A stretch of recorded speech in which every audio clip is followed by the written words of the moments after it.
Hello and welcome back to the 6th episode of SaintsPrime Podcast. It's with me, OllIe, Harry, Jambo, Mikey. Brilliant. Right, so we're going to questions first. Straight away. Questions. Okay. So this was on the SaintsPrime Instagram. Yeah. So we take those questions every Wednesday, don't we, Harry? Wednesday or Thursday. These are the ones we got over the week. So we'll start with James.Rickstrom said, thoughts on us bringing in Jay Adams up front. So we talked about this a little bit, but any other thoughts? Seems alright, good price, young striker, ticks all boxes really. nice kite for the signing to be done, to be honest. Yeah.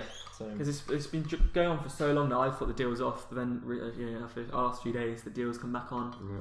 I'm very excited for it to be finalised. Yeah. Mike?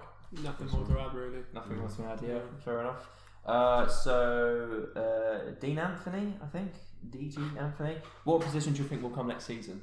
So I can butcher that name. Position in the table, that's difficult one. Top 12, probably 12th to be fair. 10th to 12th, something like that. I'm not going to be. I'm always overly ambitious, and then my hopes get smashed when we get beaten by Watford near the start of the season, and all the hopes just die. So 10th to 12th, I still think that's quite ambitious. That is quite ambitious for 10th to 12th by Watford. We'll do. We'll do alright. I think 14th for me, I think will be a decent. I think that would be nice enough for us not to be pulled into relegation, but also I don't think we'll have that kind of that finished product to be top 10 yet. It'll be like a Stoke season when they're in the Premier League. Yeah, just like kind of quietly getting on with it. Just calm, but just about staying up. Nice. Simply. Yeah, probably around about 12th, 11th. Sort of. Yeah. Okay. Nice. I would not agree with any of you. A solid 9th position for me, I think. Nice. Yes, 100%. I hope you're right.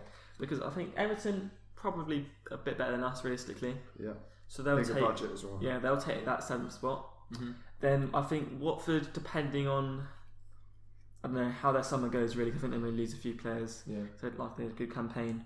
But then, you think the teams coming up like Villa, they could be strong, couldn't they? Exactly. You've got Leicester and Wolves as well. So if you want to come 9th, you've got to be able to I still think, I don't know.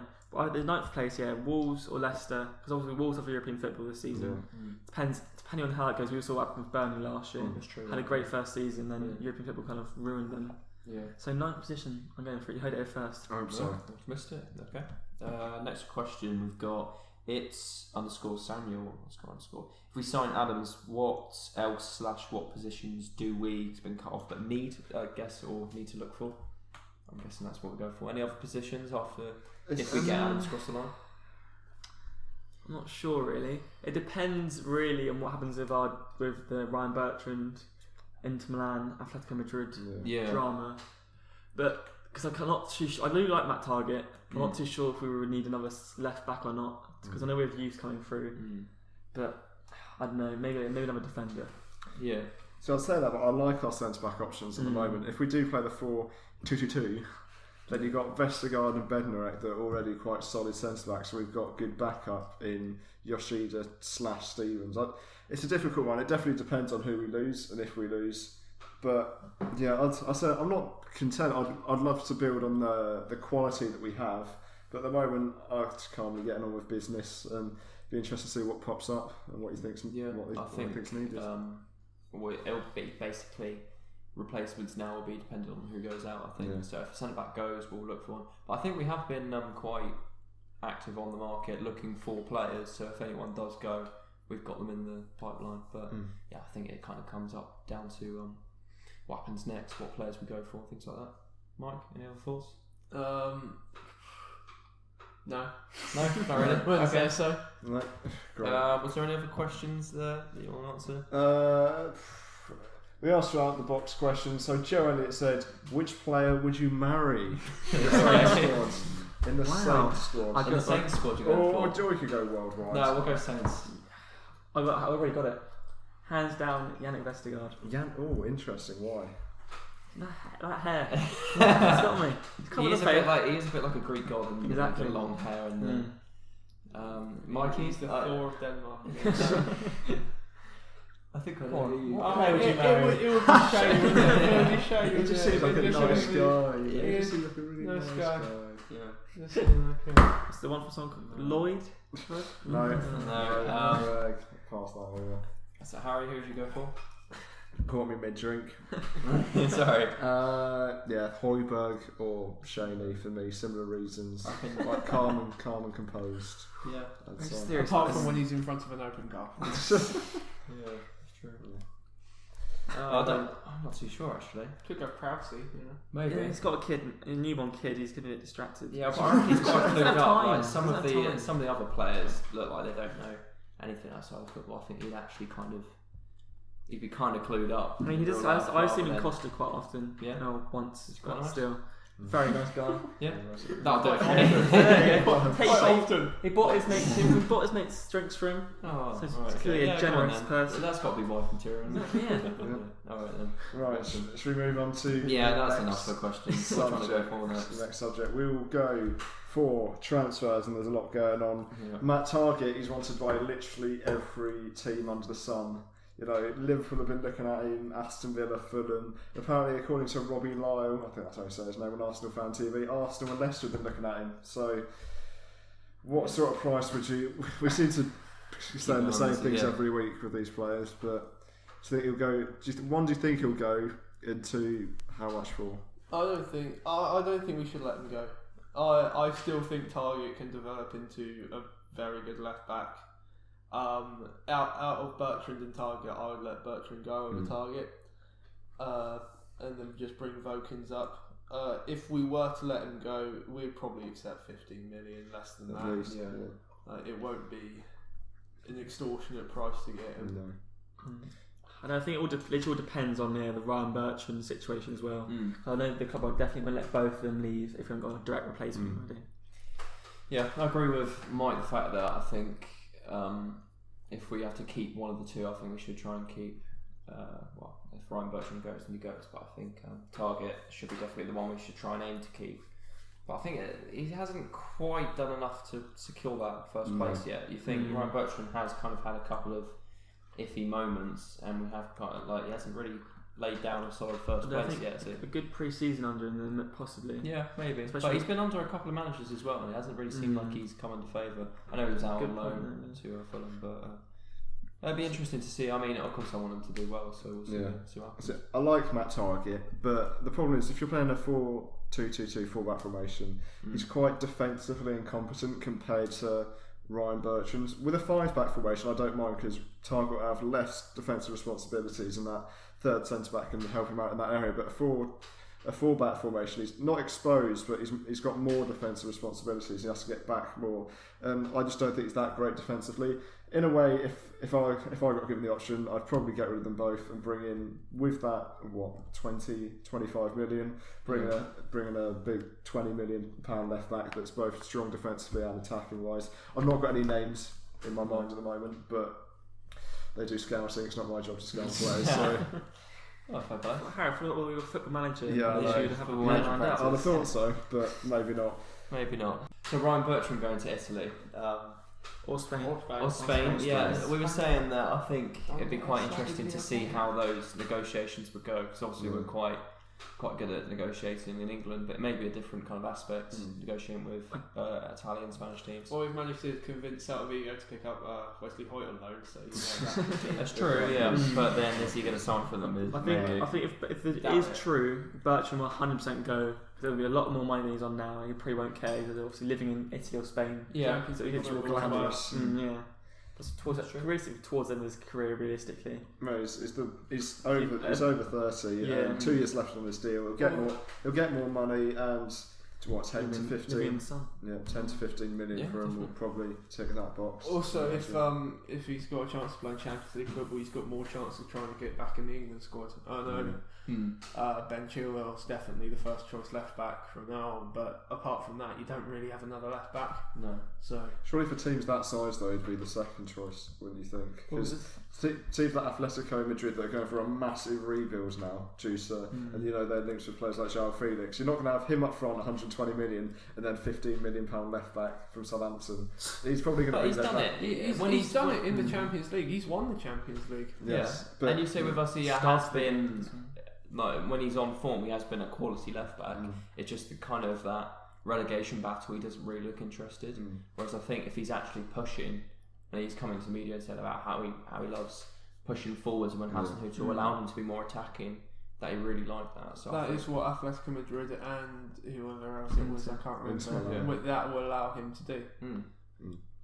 Right, done that. Left backs are done. Next one, we talked a bit, Shay Adams, just to say, Sky saying that 10 million plus add-on rejected, but Telegraph saying Saints are about to put in a £14 million bid. Yeah. Is that the right price, would you say? What sort of? I think you've got to get it done. I think I think we're obviously really interested in him. I think 14 million, but a pretty good price. I think they'll be happy with that. And I think we're still trying to lowball quite to try and find a quality striker again. Like, I know we haven't had the best of luck with our expensive transfers, but you have to go on the market. You've got to say about 20-30 million will get you a proven goal scorer. And we're going for someone who's proven goal scorer in the Championship. Now, I think personally that's a risk worth taking for 14 million. But yeah, to get a proven goal scorer, it's normally between 20 and 30. So I think we've got to try and pay a good amount of money to try and get a good striker. Well, you say about 20 to 30 million will get you a proven goal scorer. Leicester signed Kelly Iheanacho for 25 million. And Islam Slimani as well. They've just not performed. But that's a big name, isn't it? And they thought, let's hope that he'll get the goals. He scored for City, but to be fair, I think a lot of players can score for City. Yeah, it's the players around him. Yeah. Well, they're saying that I think it's Sky that's saying we're now 1-6 in betting odds, which is more likely that's going to happen than Celtic winning the Scottish League. So they think it's pretty likely that it's going to happen, which is good. And Gary Monk's got sacked from Birmingham. Do you think that's going to help or hinder our cause of signing Shay Adams? Well, looking at the tweets from the Birmingham fans, they are not a fan of their board, so it sounds like the board is just going to accept the cash and let him go. Which is it's good for us. That's good for the new manager as well, having a bit more cash. And track managers go to Birmingham as well, having that 14 million. I'll take that. Yeah. Good budget. But you know, with the club, the ball will just take it and not take back the budget. Just go, there's 500k and that. Yeah, just have the new wages into the budget. Couple more bits of news. Guido Carrillo, the Daily Echo, are saying that although Lugano's want them on loan, we want a permanent thing and we wouldn't mind just cutting our losses. Do you think that's a smart idea to cut losses? We sort of said this last week, but Jamie wasn't here, so we'll see what Jamie thinks. He needs to be given a chance in pre-season, in my opinion. We've spent that much money on him. Yeah. What's the point in cutting our losses already? For a player we've seen for less than 5 appearances. Exactly. Five games. I think he's played. You mentioned it before. He has played. Not played drastically bad. He has played well at some point. He's got an assist. There's an assist, but I still think it needs to be given a chance, especially under Ralph. Yeah. I don't know why he's throwing him on the bus already. But maybe it's not him who doesn't want him. All these signings need some more money. A final bit of transfer news. It's not really something to discuss, but David Turnbull's possible Saints target is going to go to Norwich, apparently for £3.25 million. So that's a huge signing that we might have missed out on. Should we move on to sure. Another subject? Hasenhüttl's interview. I think it was Sport Bild this week or something like that, or a foreign paper. He said quite a few interesting things. One of which, quality not quantity, because it's a good thing to say. I read through the interview. I mean, I had to translate it, so I think a couple of the bits were a little bit difficult to follow, but I think the overall gist of it was actually quite an in-depth interview, wasn't it? I thought some things that he was happy to talk about, I was kind of surprised about. I thought some of the things that he said they'd want to try and keep under wraps, but I thought it was interesting to me. So you said quality over quantity, so we've got a couple of notes of the things that come down. Harry has expertly written down the different points in there. I thought it was German and couldn't be bothered. So quality to quantity. I meant quality, not quantity. Right, okay. Something that we've possibly been guilty of in the past, but So I assume he's talking about that. Basically, do you want to trim down the squad to the two different sections: the first teamers, rotation, and the youth prospects, and moving those around. Which I think makes sense, really. Yeah. Next one, only signing players under the age of 24, which it's good to see. It's going to be difficult, and the Scott Arfield rumouring earlier this season or earlier the transfer window was complete lies. So, are you happy with that? I think quite like that because it shows a bit of commitment to him as well. If he's wanting to sign his 24-year-olds, he obviously wants to stay at the club a bit longer, so maybe a contract extension as well. Yeah, maybe. Depending on how next season goes.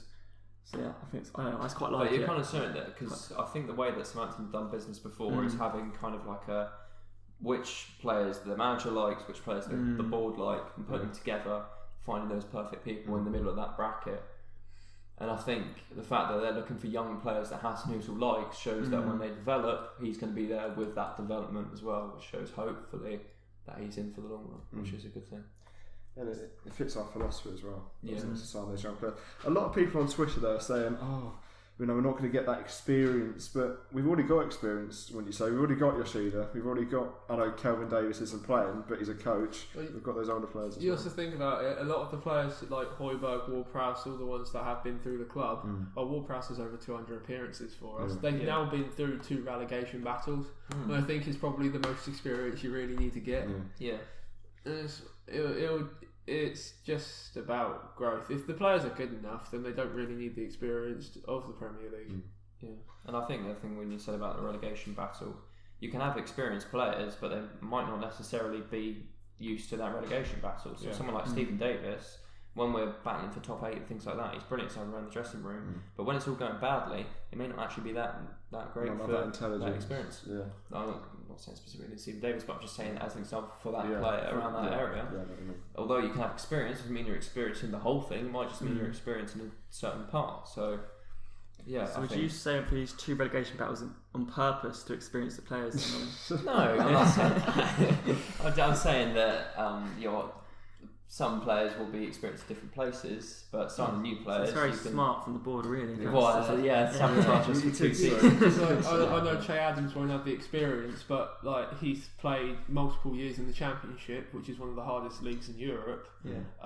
Very physical, and he's managed to score 22 goals this season.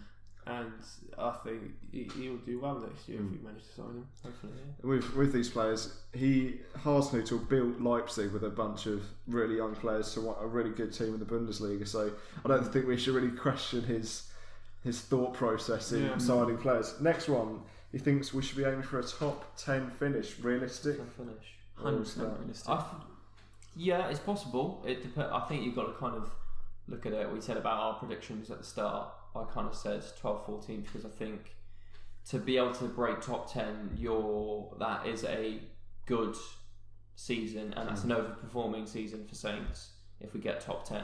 Because foundation-wise, we're not really a top 10. You could kind of list easily the top 6 and 4 teams that are bigger than us. That if they get a good transfer window in this pre-season, they should realistically be doing better than us. You think West Ham and London, Everton, big club. Newcastle, big club. Aston Villa, big club. Again, Wolves, Leicester. Again, you think those ones? I think Leicester. I know they've won the Premier League, but they're roughly the same sort of size as us. I reckon.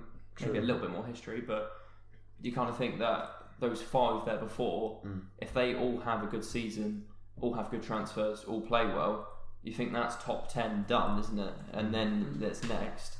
You've got to kind of say that top 10. If we're breaking into top 10. We need to try and make sure we can beat those players. We've got to try and beat the likes of like Aston Villa, hope Wolves are tie from the Europa League and things like that, and try and outperform them.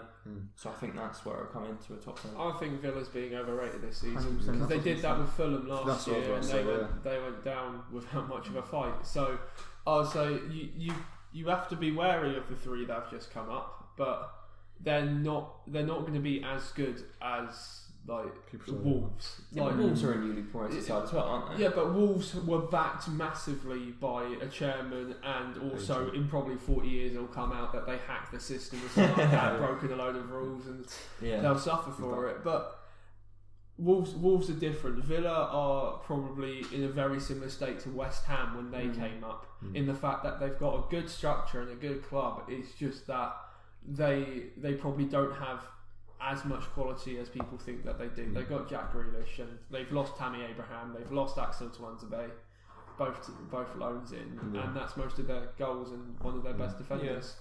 But I think the fact that they could bring them in the first place to the Championship, I think they can also have another good transfer window and try and get those players in again. You look at it, Wolves, they brought in a decent amount of players to fit that system. They've gelled together, and that's pushed them through most of the season to get that finish they have. And I think what it takes, you've seen it at Southampton, you sign 3 or 4 players that work well together, suddenly you're moving up the league, aren't you? I think that could possibly happen. 3 or 4 players who don't work together, you're fighting a relegation battle. Yeah, but that's what I'm saying. It can go either way. You think Newcastle, if their like board of directors and things say, right, we're actually backing them this year, we're putting the money in, they could be a really difficult side to play against. If the takeover actually happens. And I think we've been quite lucky over the last 3 or 4 years that they haven't punished us as much as they have been, because they have got the potential to do that. So I think that's another thing that's interesting if Rafa Benitez stayed as well, because I think he's been offered a 12 million a year contract by Dalafin Yang, I think, in China. I think that's how you say it, or something like that. So I'm interested. That's good memory. I would have just said a Chinese team. I would have gone for the so whole thing. It'll be interesting to see what happens with that. Aston Villa, they're a bit different to Fulham because they have re-signed El Ghazi, Courtney Horse, I think, and they've already brought in a central striker for 22 million. So I think they'll be slightly different. But I think they'll be another team 12th to 15th this season. They'll be. It's a slow rebuilding job. But then that's our target area, isn't it? Yeah. Or above, as they said from the interview. Do you think we've got to try and get at least 4 points out of those 2 games or something like that to try and make sure we're going to be above them when we finish? So that you've got to try and look at that and say, are we good enough to beat them when it comes to the 2 fixtures? And you hopefully say yes, but you never know. Well, it all comes down to the day after the transfer window closes, and you see, because so many things like we saw last window, loads of things can happen on transfer deadline day. It's all about when that door slams, who's got the best squad, who's got the best squad that gels, who's got the same harmony, and stuff like that. Fulham spent all the money, didn't they? But they've just bought players that didn't work together. I don't know if it's because Wolves got they're almost halfway there with the chemistry because they're all Portuguese. But you kind of something really wrong with that. But but you kind of think you can't guarantee that they'll work well together. And I think Wolves just get away with it really because of the fact of how corrupt Man City is at the moment. That's where they're getting that's where their attention is. Allegedly. Look at them; they're spending all this money.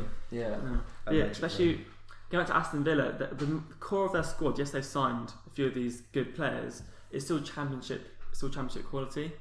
So it all depends on if they get in another few loan players. Like I said, they lost Tam Abraham, and I can't say the person's name properly, but. And like I said, they're their core 3 members of Jack Grealish. Because like I said, these new players, will they gel in well? That's why I think we'll finish above them. Like I said, with Newcastle as well, there's lots of variables around it. If the takeover happens, and then 100% in my mind, yes, they'll finish above us. Because then Rafa will definitely stay, because he'll have the money backing him in the Premier League club, or else we want to stay. But if that doesn't happen, and then Aston Villa don't do very well, we'll 100% get in that top 10.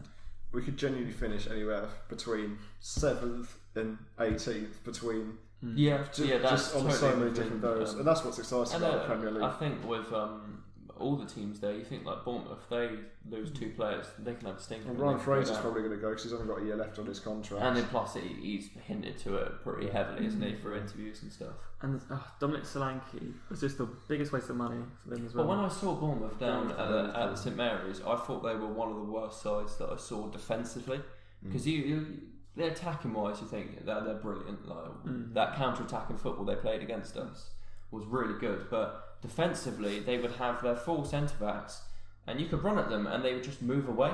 And people like Redmond were almost looking around at them, surprised at how much space they had when they could just run. They started with a back 5, didn't they? And then they took one of the centre backs off. Yeah. Because that's how they just thought. Well, there's no point in defending. Yeah. We might as well just go for it. I could be completely wrong with this, and I probably am, but I think they were the team that conceded the second most with 73, but only did really well because they scored 58 goals. They're all about let's just try and attack. Yeah. And you think that's a really nice way and interesting football to play for the fans. You think this season they probably love that style of football. And I think 3-3 at St Mary's, I was going up and down. And it was a really entertaining game at St Mary's. But you think once those goals come out, Saints have proved it time and time again how difficult it is to replace a proven goal scorer. So you can never know what happens. It's a very dangerous style of football to play. Yes, yeah. I don't know how. You think if Wilson goes, King goes, and Fraser goes. You saw when Wilson got injured last year. They did struggle with. He's out for a long time. They really struggled. So if him and Fraser go, And then Slanky's just left there, their own striker. And you not a proven striker, and there's money spent on him. You also get with Bournemouth, they always have a rapid start. They do really well at the start, and then they drop off. Yeah. So and a lot of teams are like that. Watford, apart from last year, they were rapid at the start, and they dropped off. I remember when they had Agallo and Deeney up front, and they were getting 15 goals each. Yeah. You know, over 30 goals between them up front. And then I think they came 17th that year or something like that. They really dropped off. Yeah, and then they went straight down there. It was almost they got to January, and then they just absolutely completely dipped off because they had so many points before. They almost saved themselves. Yeah. Just through the drop, just because of the sheer amount of points they got at the start. But I think it could be really interesting to see how that one actually goes. Because Yep. Right, next one. Dave Watson is moving on, apparently. I said it. The SaintsPrime Podcast host. Yeah. OllIe said I can't remember what episode was it. I think it's like 2, 3. Episode 2, because we had a 3-week break. Yeah, I said it was. I tell you what, it was after the West Ham game because I said about Fraser Forster not being competent. I was defending him. Great, and you were, weren't you? You were, and I said about how we've had quality players go through our system, play for us, and for some reason there's something that goes wrong there. Yeah. Angus Gunn, Fraser Forster looks really good when he comes in, and they always have this kind of energy when they burst on into the first team or something like that. They're claiming balls and they're really great distribution and things like that. But I think there's something there that they hesitate or something. I don't know whether it's the pressure hits them or they're not. I think it's when they make one mistake, then they get a lot hesitant, because I can't remember who it was. It might have been Fraser or it might have been Gazaniga. They got rinsed by Agbonlahor a few seasons ago, because I think they came out and he just knocked the ball past them around. And since then, Forster's been a lot more hesitant, like you said. So I think it's they don't have that confident mentality because they need to be reassured that it's not the end of the world. Like I remember Alisson at the start of the season, he tried to take someone off. He got dispossessed and they ended up scoring, didn't they? But he still had probably one of the best performances as a goalkeeper this season. He's moved on from it. Yeah. He's realised it's a problem, but he's had the reassurance, or he's had the coaching to make sure it doesn't happen again. There's something behind the background that's let him leave his mind, and it's improved. Yeah, and I think that's something that's gone possibly wrong in the background like that. You think that we've had some really good keepers that have come here, but there's something there, isn't there? I don't think that's probably. I reckon he probably grills them a lot after mistakes, and that's probably where their confidence drops a lot. Yeah, it's just. I said I hate now because that's on recorded now. Me backing him up. Now he's leaving. Yeah, interesting where he goes from this point. But you think that you've in this interview, like there's quite a. I don't really know the actual newspaper. If you work through it, you've kind of got intimate transfer details with the age and the amount that they're going for. Age of them, and then you've got people that are leaving. He's telling the people what they want to hear. The thing it's frustrating because I just don't think they trust the English media that much, because you see so many times. You see when they go to foreign newspapers, they say these things. They say these things constantly. It always comes out. The German newspaper said this about this German player. The French player said. Newspaper said that. I just don't think they trust. It's either that or they just don't think it's going to come across. Or maybe it softens the blow a little bit. I don't know. Maybe hearing the news, breaking the news to the fans that a keeper may be moving on, it kind of gives it a soft introduction to the fans. Like if everyone says, "Oh, thank God, Watson's finally gone," then they go, "Right, well, we will move him on because the fans aren't happy with him." But maybe it's something to do with that. I don't know. It kind of seems it's a little bit distant or something like that. I'm sure, or they can always make the excuse it's lost in translation. Can't they? Who are they going to bring? Do you know anything about anyone coming to replace him? Or it might be someone. I've got no idea, but I'd imagine someone they know, or someone who's worked with at Ingolstadt, Freiburg. I think he did mention about bringing in someone of his own personnel, so someone that he has worked with before, like Harry said there. But someone that he's had a relationship before with the goalkeeper coaching. That makes sense. Yeah, so. Maybe it'd be like an internal hire. That's someone that he knows personally that he can bring in, which would be good because you've got to trust Ralph, haven't you? Yeah, trust him. Trust is a main issue for the next point, where he says project that fills me up, kind of saying he wants to stay, he wants to build something here. Not only are you excited by this, but do you trust what he's saying? Yes and no. Yes and no. Okay, go on. Because I want to trust him, but Koeman, Poch, not just managers, players. Yeah, players as well. Like the fan base has been betrayed so many times that there's always that sort of, is he going to backstab us? And I want to love him, and I do love him, but there's always that bit in the back of your mind. Air of doubt that there's a possibility that it might not come across. Yeah, so you remember the Ronald Koeman quote? What is it? I love this club and I hate how players move on after one season. Yeah. Was it like a few months later? Ronald Koeman moves to Everton, 80 million contract. Yeah. It's just after that I've never really trusted any players again. It's just. But I think the fact that he took the job in the first place kind of shows that he must be somewhat.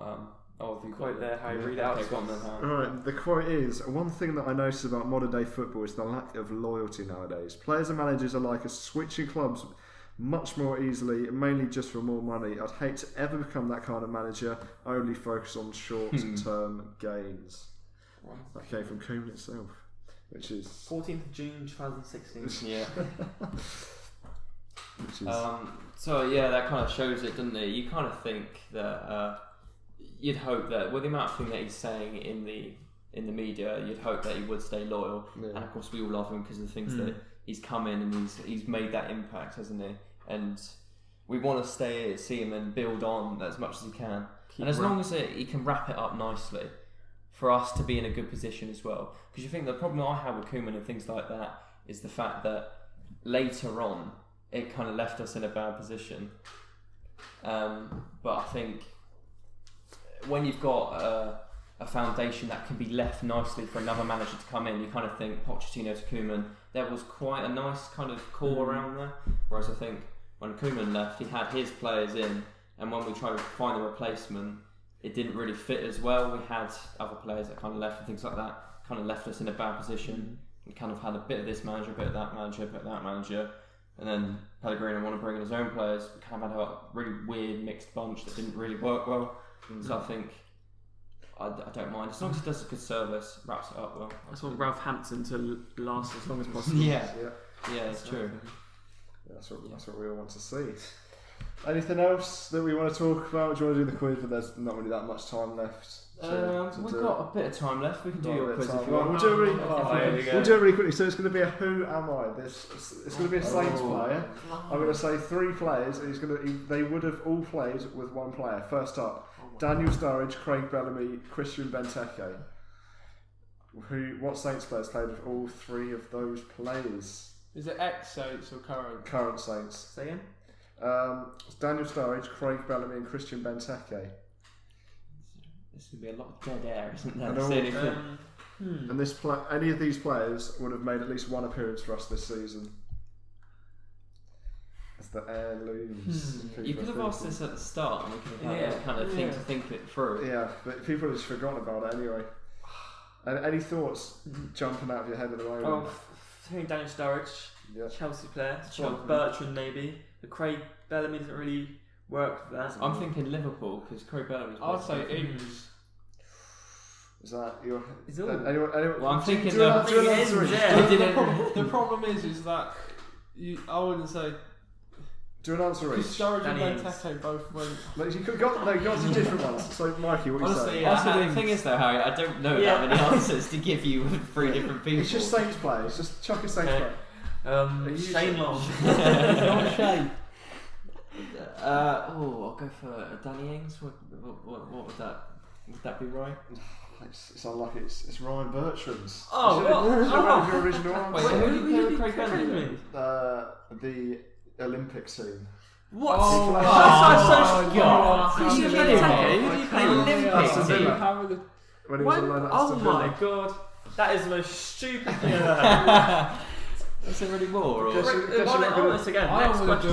Next question. Right, next question. Eric Dyer, Gylfi Sigurdsson and Emmanuel Adebayor. Who has played with Eric Dyer, Gylfi Sigurdsson and Emmanuel Adebayor? That's got to be Tottenham, isn't it? Somewhere in Tottenham. Wanyama? Play for this season. Current season. Who's played in his current season? I was going to say Jack Cork, no.